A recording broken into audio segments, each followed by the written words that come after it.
Hey guys, what is going on? Welcome back to another video. This is the Abarth F595.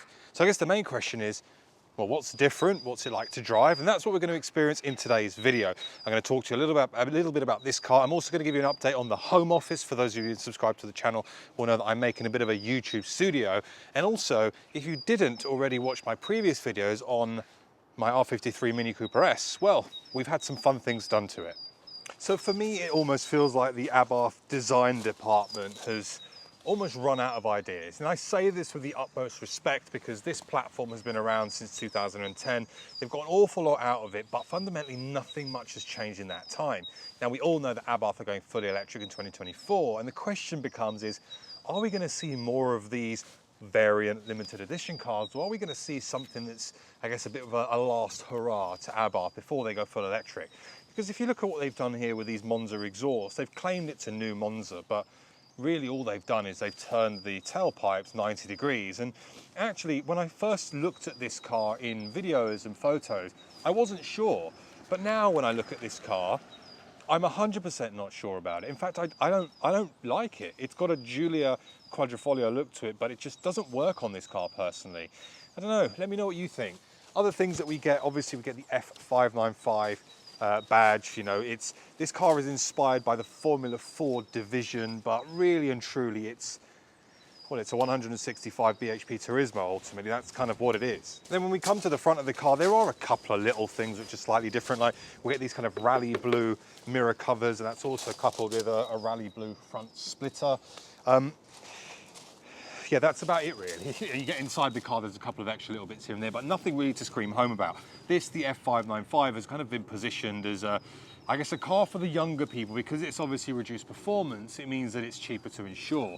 And I guess in the grand scheme of things, in things like the world of PCP, for a lot of people who just like their Abarths, this will be a perfect car because, you know, you've got to your 3-year or 4-year period and you just chop it in and get another one. But I get this question a lot, and a lot of people have asked me, Steph, why don't you really film Abarths anymore?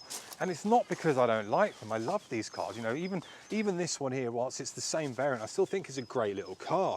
But I don't really film them as much anymore because there's just nothing really new about them. And that makes it really difficult to constantly create content on what is ultimately the same car. I'm really hopeful for 2024 though.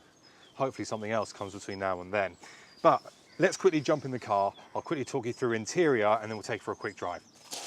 Now, inside the F595, you get a very familiar feel as to what you're used to from all of the Abarth.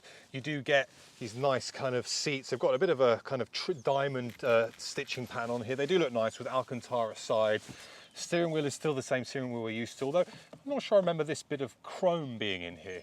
It looks okay. The steering wheels on these actually, after driving many cars, they are massive steering wheels. We get a matte black dash, which is quite nice. I do like this. It does feel nice. It goes with the rest of the car. Unfortunately, we've still got the 500 logo there, which should have disappeared years ago. We get the Uconnect system with Apple CarPlay and Android Auto. On this specific car, I don't have the nav. So yeah, but realistically, if you've got Apple CarPlay, you're never going to use the nav anyway, are you?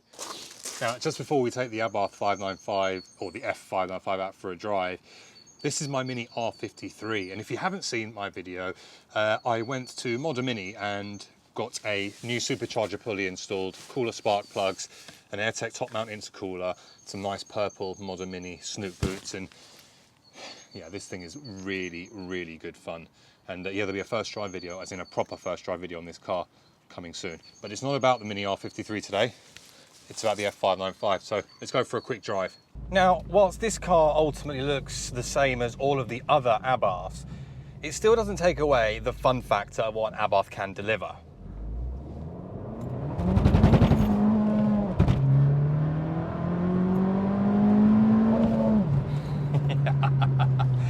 That's 0 to 62 in 7.3 seconds. And it is extremely fun. This is one of the things that I've always loved about Abarth. Now, yes, we can give them stick for using the same platform for over, what is it, 2010, now it's nearly 12 years, in fact, nearly 12 years. It's a long time. However, what they have delivered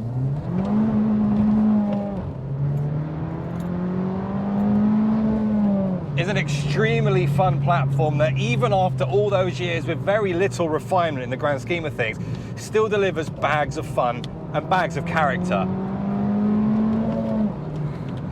In terms of the handling of this car, as you'd expect with any of the other Abarths, it is very go-karty. You can pick it up, you can throw it.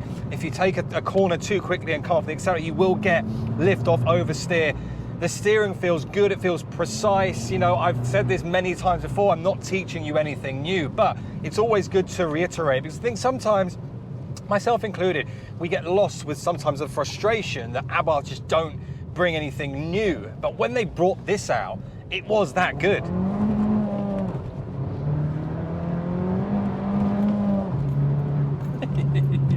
Now, these newer cars obviously come with a different type of Monza exhaust, not just the shape of it, but also the way it deploys its sound. The older cars worked on a spring valve, so that when you kind of punched around 2,500 RPM and those exhaust gases would push back through the exit of the exhaust pipes, that would open the valve and give you all that sound. Unfortunately, with these new ones, they work on a vacuum, and as you'll hear, the exhaust valve doesn't actually open until 4,000. Waiting, there it is. And whilst that's okay, and obviously it does its bit for emissions and sound pollution and all that jazz, from a fun factor, you've almost lost a little bit of it. But that's okay, because if you own one of these cars, because it's a vacuum valve, in the front of the engine bay, there is actually there's a vacuum clip. You can just unclip the solenoid and it will leave the exhaust in full open mode. So you can get around that. Of course, I didn't tell you that. It's on you, it's your responsibility. You do what you feel is right for warranty reasons. Now, other things. You can hoon this around though, which is great. Other things with this car as well, and unfortunately, it's almost been a little bit portrayed. I almost feel it's a little misleading. Some of the news articles and outlets have picked up, you know, off of the press release that this was Formula 4 inspired tech. Yes, Formula 4 runs the 1.4 TG engine with the Garrett turbo. Obviously, it's a very different variant of it because it's basically a straight pipe decat tune. This is the same as what you find in all the other cars. However, as I said, it does have the Garrett turbo, so you can play around with it. You can get more power if that's something you're after. Because this one's running 165 brake horsepower, 230 Newton meters of torque. And whilst that's plenty power, especially for the kind of weather I'm driving in right now, I'm still getting the wheels to spin up, even obviously I'm with the TTC mode on. The wheels still spin. So you can get a lot of that power down, but a simple tune, some breather mods, you're running 230 brake horsepower, and that for me, again, brings this car up to a very, very good standard of car. But I would love to see that from factory, but Abarth won't do it because it starts to hurt them on emissions. But that aside, the fun factor in an Abarth is still there. The character in the smiles per mile is still there. I'll always say it, even if Abarth continue to deliver the same car for the next 10 years, one thing that they have absolutely nailed with all the models is the character and just the fun factor of it. It does need a redefine. Yes, the interior changed over the years. The exterior is still the same shell. All it has is some new front bumpers and some different tail lights. So nothing drastic there. That needs a complete new platform, a complete new redesign to really, you know, give people a reason to want to upgrade their current cars. So I'm hopeful that we'll get something like that. We'll definitely get it in 24. Whether we'll get it earlier is still up for debate.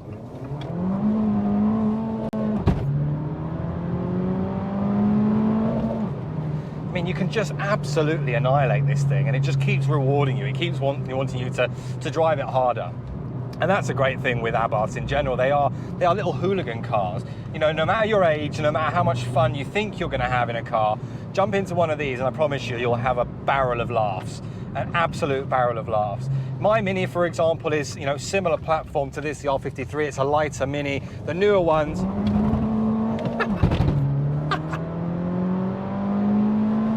the newer ones feel a lot more heavy, and whilst they're dynamically brilliant and dynamically they're a better car to this, they don't necessarily give you that character that you'd find from one of these Abarth platforms. And I guess that is the risk as we move forward, is when we move to electric Abarth, and now that Stellantis have got hold of Abarth as a brand, will we lose some of that character and then move more towards something that's got more purpose? I hope not, but we can only wait and see. So my kind of final thoughts, my kind of final summary on the F595 is, as a car, it's great fun. You know, it always will be, because it's the same as all the other Abarths, and I've loved all of those cars too. You know, is it fundamentally different and worth your money?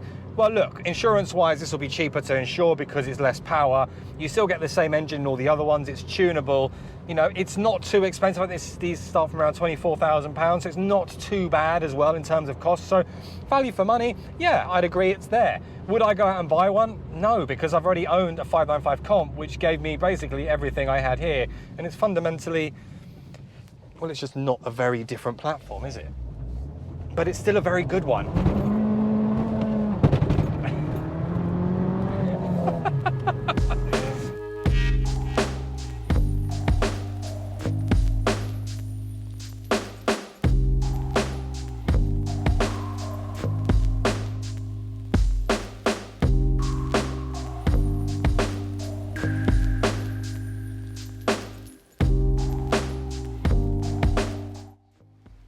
So welcome to my office. This is my new YouTube space per se. It's still a work in progress. It's still pretty empty, but I have got some cabinets in here. I've got some lighting in here. One of my bigger challenges right now is getting clear lighting. So I've got an actual softbox coming as well, which will hopefully help with that. Also, the room is a little bit echoey now, so hopefully if I can get some kind of canvases, picture frames, shelving units up here, it's going to help with some of the echo. But so far, I'm pretty pleased with it. For a first stab per se, I think I've done relatively okay. It's not perfect, the painting isn't perfect, as you're probably seeing already, but I thought it'd be something that I could do myself, and that's the kind of main thing. It's my own little project, and as time goes on, you guys will see this space evolve, because where it was when I first started, which is effectively a blank canvas, as you would have seen in a previous video had you been subscribed, well, this is where we are right now. So yeah. That's the latest update. I will bring you more as and when things crop up or things change in the office. But for now, I hope you enjoyed the video on the F595. If you did, please leave a like, guys, and I'll see you all very soon on the next video. Take care. Bye-bye.